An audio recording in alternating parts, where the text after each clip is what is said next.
I really do not like the attitude that some people in the USA have of needing to leave fantasy in childhood, and that a part of growing up is just no longer enjoying things that are fun, no longer enjoying anything fantastic, or no longer engaging with anything whimsical. And the people are like, oh, you need to like grow up and join the real world just because someone is different or expresses themselves in a different way.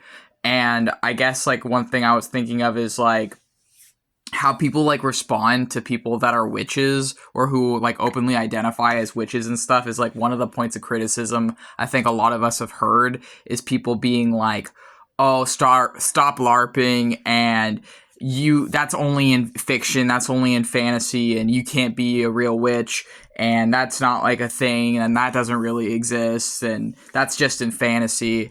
And I guess the thing that I find really odd about that is I think these same people are really misunderstanding the genre of fantasy, because so much of fantasy actually comes from mythology and comes from religious history and anthropology. A lot of modern day fantasy, or what comes to mind when people think of fantasy, things like Dungeons and Dragons, video games such as the video game Skyrim, which is based in Norse mythology, and Dungeons and Dragons, which is based in many different cultures' mythology, including European mythology and other places' mythology. And then we've got like books like Lord of the Rings, which I haven't personally read that, so I don't feel like I can talk about that, but I have seen at least a few of the movies. And I do know that a lot of that was also based on mythology and was based on European mythology predominantly, from what I understand of it. But essentially, and I have read like the books of Narnia, and that has a lot of references to mythology and other things too.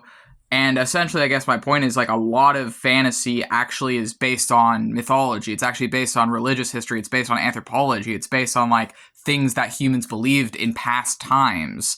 So it's like this idea that, oh, you can't be fantastic. You can't be living in a fantasy. You can't be a witch because it doesn't exist, or all this other crap. It's just a cope.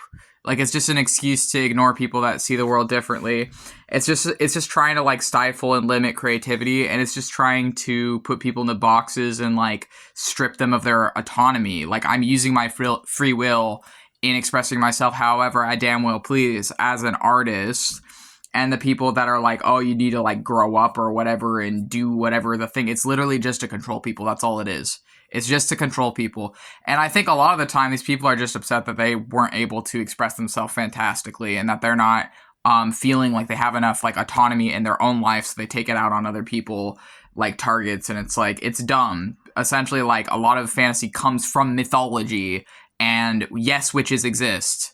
And it's not like people like say whatever they want to say about it, but it's like, yeah, witches fucking exist. We exist. We're not just in fantasy. And the line between what is fantasy versus what is like religion and other stuff is not as solid set as people think, because there's been a intermixing between these things for as long as there's been fucking people.